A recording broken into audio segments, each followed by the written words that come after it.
देवियों और सज्जनों, मैं कैप्टन विवेक जैन आपका चौथे एपिसोड में अभिनंदन करता हूँ। आज जो विषय हमने चुना है वो है शेयर बाजार में निवेश क्यों करें।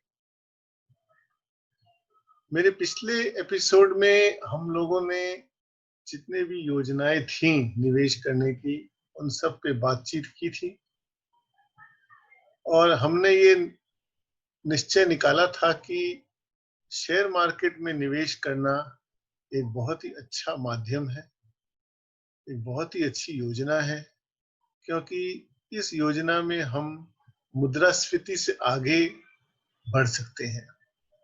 मुद्रास्फीति जो हमारे धन को कम कर देता है, उससे ज्यादा हम अपने धन को बढ़ा सकते हैं, जिसे हमें एक निवेश करने के बाद एक रिटर्न मिले, अच्छा रिटर्न मिले और बराबर मिलता रहे, हर साल मिलता रहे और उससे हम अपने परिवार का खर्चा आराम से सुरक्षा पूर्वक चला सके। यही विषय पे हम आज थोड़ी चर्चा और करेंगे।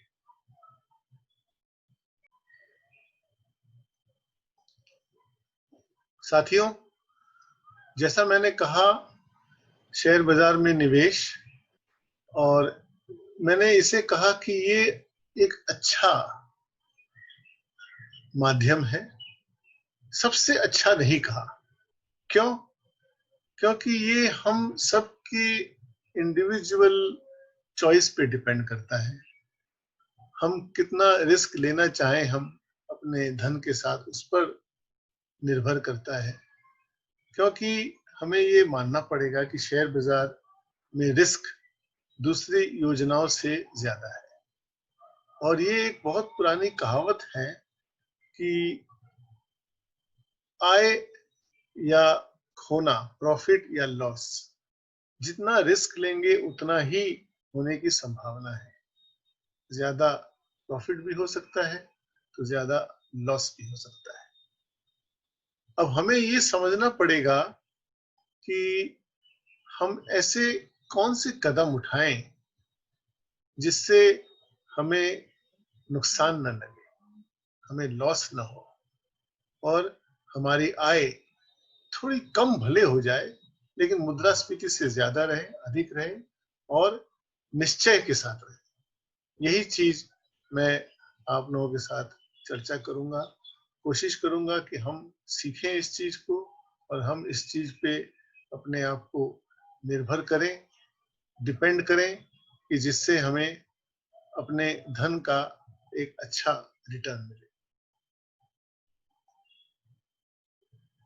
हमें शेयर बाजार में निवेश करने के लिए एक बहुत ही अच्छे कंपनी को सिलेक्ट करना पड़ेगा, अच्छी कंपनियों को सिलेक्ट करना पड़ेगा। और हम अच्छी कंपनियों को जब चुनते हैं, हमें उनके शेयर जब हम खरीदेंगे तो उसे हमें कुछ समय तक रखना पड़ेगा। कभी अब कितने समय तक रखना होगा ये हम इसके बाद इसके विषय में चर्चा बाद में जरूर करेंगे, डिटेल में करेंगे। लेकिन हम हमें एक अच्छे समय के लिए रखना पड़ेगा और उस पर नजर रखनी पड़ेगी कंपनी के ऊपर। एक पेशेंस हमको दिखाना पड़ेगा, धैर्य दिखाना पड़ेगा, जिससे हमारा धन बढ़े समय के साथ। और हम जिस भी कंपनी के शेयर्स को खरीदेंगे वो हमें एक अच्छा कैपिटल एप्रिसिएशन देगा, एक अच्छा डिविडेंड देगा, जो हमारे परिवार के खर्चे के लिए काम आएगा। अब हम ये देखेंगे अब कि शेयर बाजार में कितने लोग निवेश करते हैं। यूनाइटेड स्टेट्स ऑफ अमेरिका में 55% लोग शेयर बाजार में निवेश करते हैं। और ये देखा गया है यूके में, ब्रिटेन में करीब 33% लोग इसमें निवेश करते हैं। दूसरे यूरोप के देशों में करीब 35% लोग निवेश करते हैं और चीन में करीब 10% लोग शेयर मार्केट में निवेश करते हैं। इन सब की बनिस्बत हमारे भारतवर्ष में कितने लोग निवेश करते हैं? आपको जानकर अचंभा होगा, सिर्फ 2.5% लोग शेयर मार्केट में निवेश करते हैं।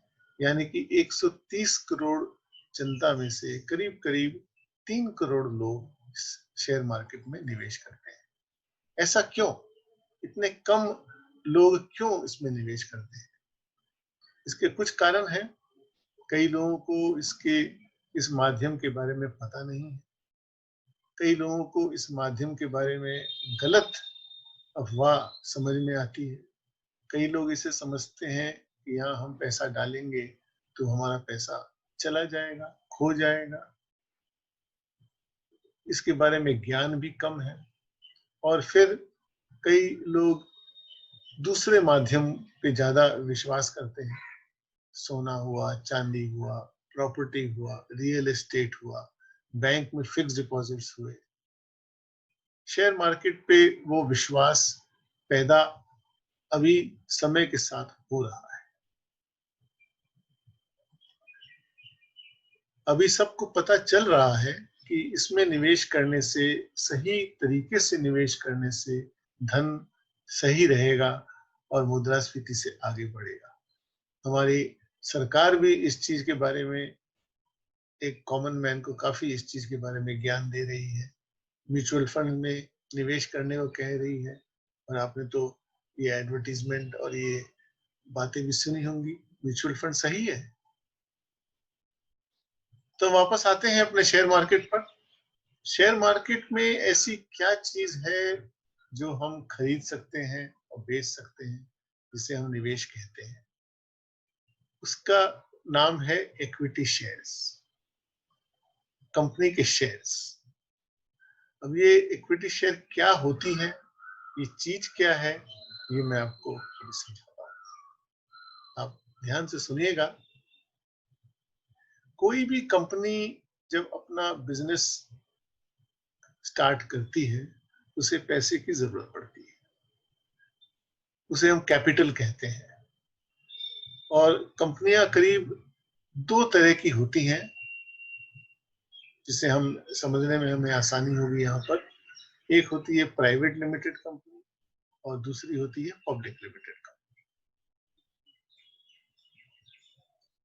प्राइवेट लिमिटेड कंपनी कोई भी नाम हुआ उसका, 2 या उससे ज्यादा लोग मिलजुल के उसे बनाते हैं और वो उस कंपनी के शेयर्स को अपने ही आसपास रखते हैं, अपने ही लोगों के बीच में रखते हैं और किसी दूसरे कॉमन मैन को, पब्लिक को उसमें घुसने नहीं देते। जनरल पब्लिक उसमें उनके शेयर्स नहीं खरीद सकती है। और पब्लिक लिमिटेड कंपनी कम से कम 7 मेंबर्स होने चाहिए, 7 लोग होने चाहिए, ज्यादा होने चाहिए 7 से।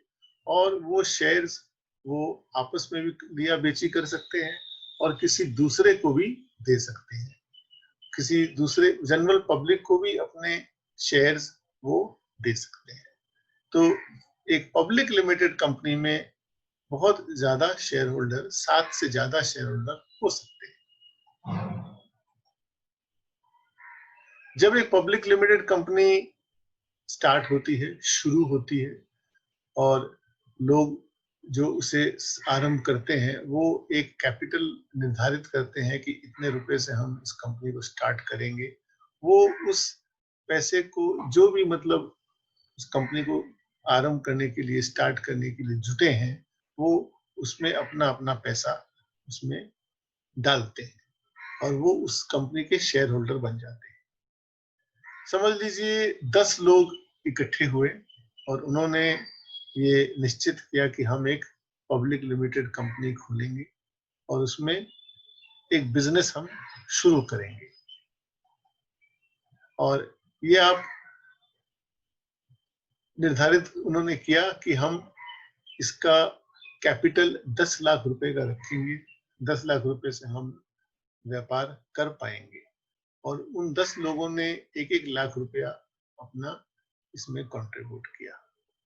एक शेयर की फेस वैल्यू 1 रुपया रखी, तो 1 लाख रुपए में 1 लाख शेयर उन्होंने आपस में एक एक लोगों ने हर हर 10 आदमी में बट गए, हर एक के पास 1 लाख शेयर हो गए। फेस वैल्यू मतलब उसकी वैल्यू 1 रुपए की है अभी, क्योंकि कंपनी शुरू हुई है।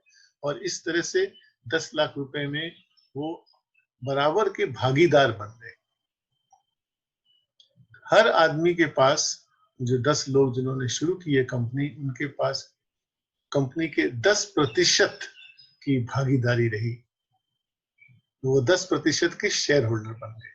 और ये जो 1-1 लाख शेयर उन्होंने आपस में बांटे हैं, 1-1 लाख रुपए देकर, उसे हम इक्विटी शेयर कहते हैं।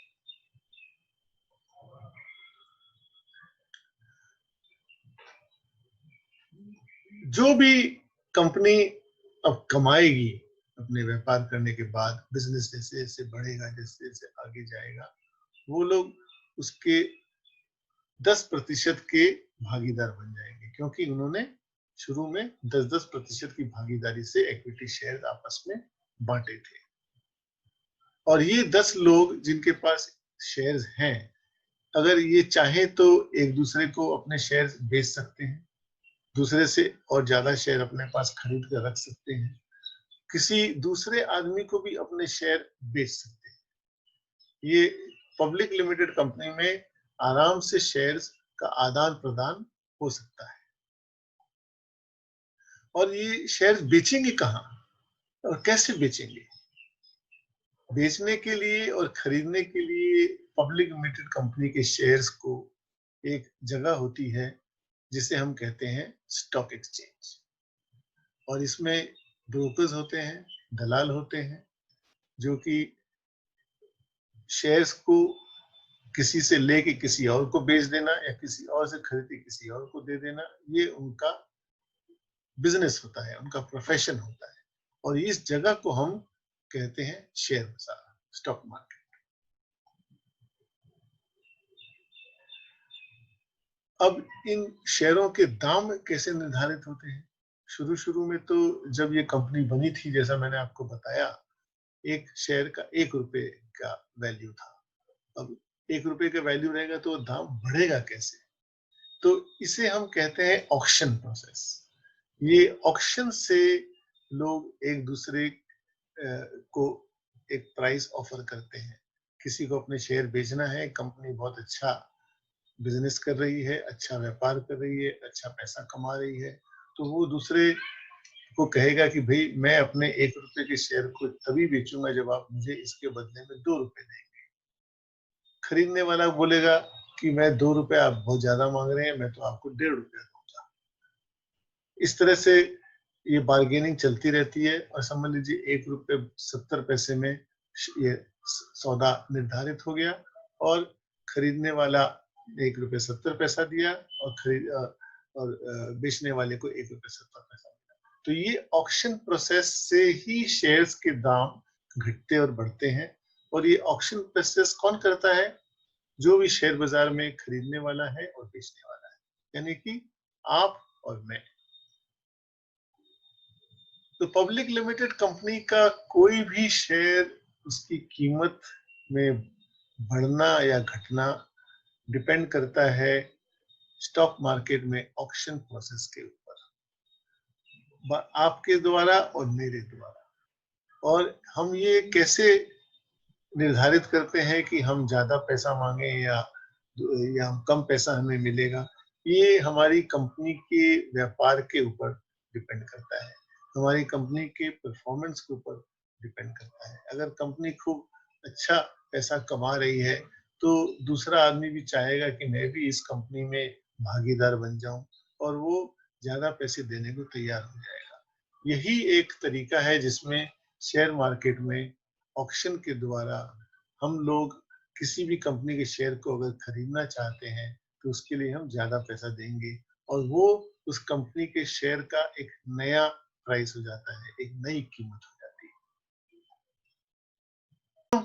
अब हमने ये अभी चर्चा की है, जिसमें हमने ये आपस में बातचीत की, स्टॉक मार्केट क्या होता है, इक्विटी शेयर्स क्या होते हैं, इक्विटी शेयर्स के ज़रिए हम एक कंपनी को शुरू करके उसके कैपिटल को कैसे निर्धारित करते हैं। जैसे-जैसे व्यापार और बिज़नेस आगे बढ़ेगा, हम उसमें से कंपनी जब आय करेगी, प्रॉफ़िट करेगी, तो उसे शेयर होल्डर्स जिस मात्रा में उनके पास शेयर है, उसमें कैसे बँटेगा, ये चीज़ और डिटेल में हम आपको आगे बताएँगे।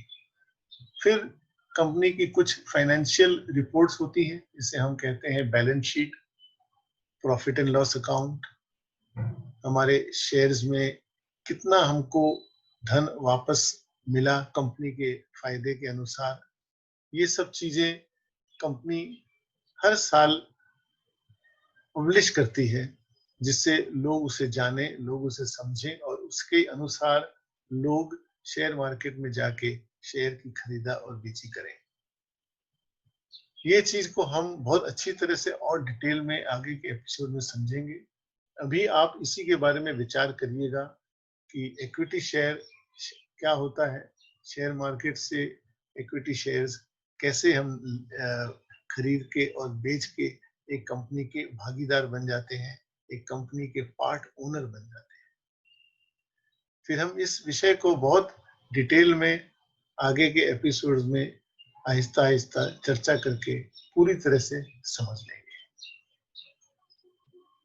साथियों, अगर आपको ये चर्चा अच्छी लगी, डिस्कशन ठीक लगा, प्लीज़ मेरे इस चैनल को सब्सक्राइब ज़रूर करिएगा, जिससे पिछले और आगे के सारे एपिसोड आपको समय अनुसार मिल जाएँ। कमेंट्स के लिए जगह दी हुई है, उसमें अपने कमेंट्स या क्वेरीज़ ज़रूर लिखिएगा। मैं कोशिश करूँगा आपके उन सभी का जवाब दूँ।